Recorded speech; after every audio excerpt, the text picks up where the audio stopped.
পয়লা August থেকে শুরু হয়েছে দেশের ১৬তম জনগণনার কাজ। ডিজিটাল এনুমারেশন শুরু হয়ে গিয়েছে, বাড়ি বাড়ি গিয়ে জনগণনা বাকি এখনো। তার আগে ৪০টি প্রশ্নের তালিকা প্রকাশ করল কেন্দ্রের নরেন্দ্র মোদী সরকার। সেই তালিকায় রয়েছে জাত, কোভিড টিকাকরণ কেন্দ্র পর্যন্ত। জানাতে হবে ব্যাংক অ্যাকাউন্টের সংখ্যাও। পয়লা সেপ্টেম্বর থেকে দ্বিতীয় দফার জনগণনা শুরু হচ্ছে। তার আগে ওই ৪০টি প্রশ্ন সহকারী বিজ্ঞপ্তি প্রকাশ করল কেন্দ্রীয় স্বরাষ্ট্র মন্ত্রক।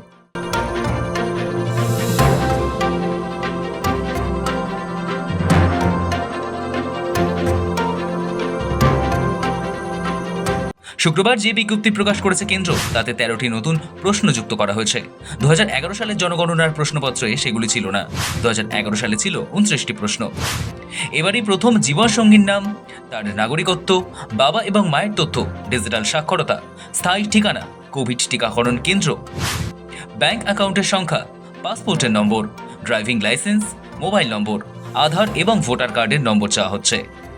প্রশ্নের তালিকায় রয়েছে ধর্মীয় থেকে শুরু করে জাতিগত পরিচয়, বিশেষ করে তফসিলি জাতি বা জনজাতিভুক্ত কিনা, কোভিড টিকা নেওয়া হয়েছে কিনা সেগুলো। তাৎপর্যপূর্ণভাবে ২০২০-২১ সালে সংশোধিত নাগরিকত্ব আইন এবং এনপিআর এর প্রতিবাদে চলা বিক্ষোভের সময় এইসব প্রশ্ন নিয়েই আপত্তি ছিল বহু বিক্ষোভকারীর। তবে এবারের আদমশুমারির কিছু প্রশ্ন মিলে গিয়েছে। প্রথম দফায় জনগণনার সঙ্গে সঙ্গেই এনপিআর হওয়ার কথা ছিল সেবার, কিন্তু বিরোধীদের আপত্তি এবং নাগরিক সমাজের বিরোধিতার জেরে পিছু হটতে হয়েছিল কেন্দ্রকে। ওই ডেটা সংগ্রহ করে জাতীয় নাগরিক পঞ্জি অর্থাৎ এনআরসি-তে ব্যবহার করা হতে পারে অভিযোগ উঠেছিল।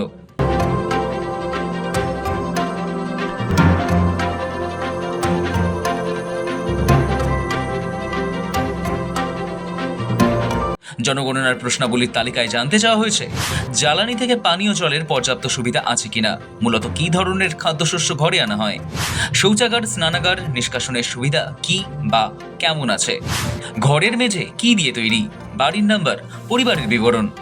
এছাড়াও প্রশ্ন করা হচ্ছে কোন বাড়িতে কতজন থাকেন, তাদের লিঙ্গ কি, তারা বিবাহিত কিনা ইত্যাদি। এইগুলি সবই জনগণনার প্রথম পর্যায়ের প্রশ্ন।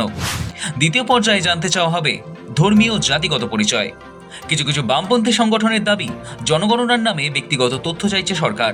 উল্লেখ্য, গত ১ এপ্রিল শুরু হয়েছিল ২০২৭ সালের জনগণনার প্রথম পর্যায়। ১৬ আগস্ট থেকে ১৪ সেপ্টেম্বর হবে বাড়ি বাড়ি গিয়ে মূল তথ্য সংগ্রহের কাজ। জনগণনার দ্বিতীয় পর্যায়ে শুরু হবে ২০২৭ সালের ফেব্রুয়ারি মাসে।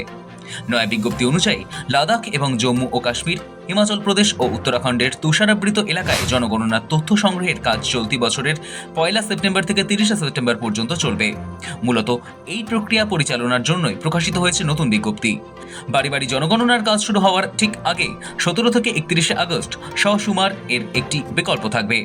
পশ্চিমবঙ্গ সহ দেশের বাকি অংশে জনগণনার দ্বিতীয় পর্যায় আগামী বছর শুরু হবে। ব্যুরো রিপোর্ট, সময়, কলকাতা।